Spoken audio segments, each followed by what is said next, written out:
Assalamualaikum warahmatullahi wabarakatuh. Halo teman-teman semua. Kali ini kita akan belajar tentang konsep dasar ekonomi syariah.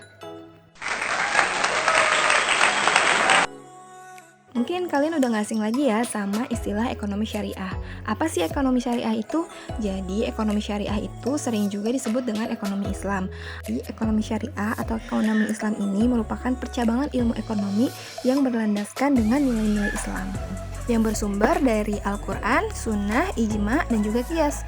Hukum-hukum yang melandasi prosedur transaksi sepenuhnya untuk keselamatan masyarakat.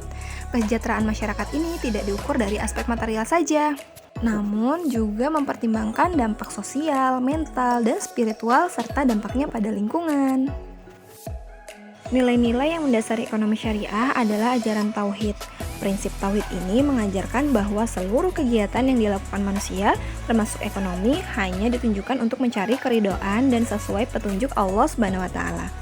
Prinsip tauhid inilah yang menjadi pembeda antara ekonomi syariah dan juga ekonomi konvensional. Adapun 4 nilai dasar ekonomi syariah yang membedakan dengan ekonomi konvensional. Pertama, kepemilikan. Dalam hukum dasar Islam, pada hakikatnya, segala sesuatu hanya milik Allah Subhanahu wa Ta'ala. Ini terdapat dalam Quran Surat Yunus ayat 55. Peran manusia di bumi ini hanya sebagai khalifah atau pengelola. Hal ini sesuai dengan Quran Surat Al-Baqarah ayat 195 yang artinya, dan belanjakanlah harta bendamu di jalan Allah, dan janganlah kamu menjatuhkan dirimu sendiri ke dalam kebinasaan, dan berbuat baiklah karena sesungguhnya Allah menyukai orang-orang yang berbuat baik. Nah, meskipun demikian, manusia masih memiliki hak pribadi atas usahanya ya, baik berupa tanah, harta, dan sebagainya. Pemindahan kepemilikan harus didasarkan pada transaksi ekonomi yang halal, hibah, atau warisan. Setelah kepemilikan, nilai-nilai dasar ekonomi syariah selanjutnya adalah kerjasama dalam kebaikan. Kegiatan ekonomi syariah harus dilandasi semangat tolong-menolong dalam kebaikan, berkompetisi untuk menebarkan kebaikan sesuai dengan Quran Surat Al-Baqarah ayat 148, yang artinya, dan bagi tiap-tiap umat ada kiblatnya sendiri yang ia menghadap kepadanya, maka berlomba-lombalah dalam membuat kebaikan. Di mana saja kamu berada, pasti Allah akan mengumpulkan kamu sekalian pada hari kiamat. Sesungguhnya Allah Maha Kuasa atas segala sesuatu. Yang selanjutnya yaitu adalah pertumbuhan yang seimbang. Dalam Islam, pertumbuhan ekonomi harus diimbangi dengan terjaganya keseimbangan antara kesejahteraan spiritual dan kelestarian alam. Artinya, manusia tidak boleh mengeksploitasi alam secara berlebihan demi meningkatkan ekonomi. Hal yang mampu mengendalikan itu adalah kesejahteraan spiritual. Jika spiritualitasnya tinggi dan merasa selalu diawasi oleh Allah Subhanahu wa Ta'ala, tidak mungkin seorang berbuat kerusakan di alam demi ekonomi semata. Pastilah mereka akan menjaga agar semua berjalan secara seimbang. Nah, yang terakhir atau yang keempat, nilai-nilai dari dasar ekonomi syariah adalah keadilan dalam berusaha.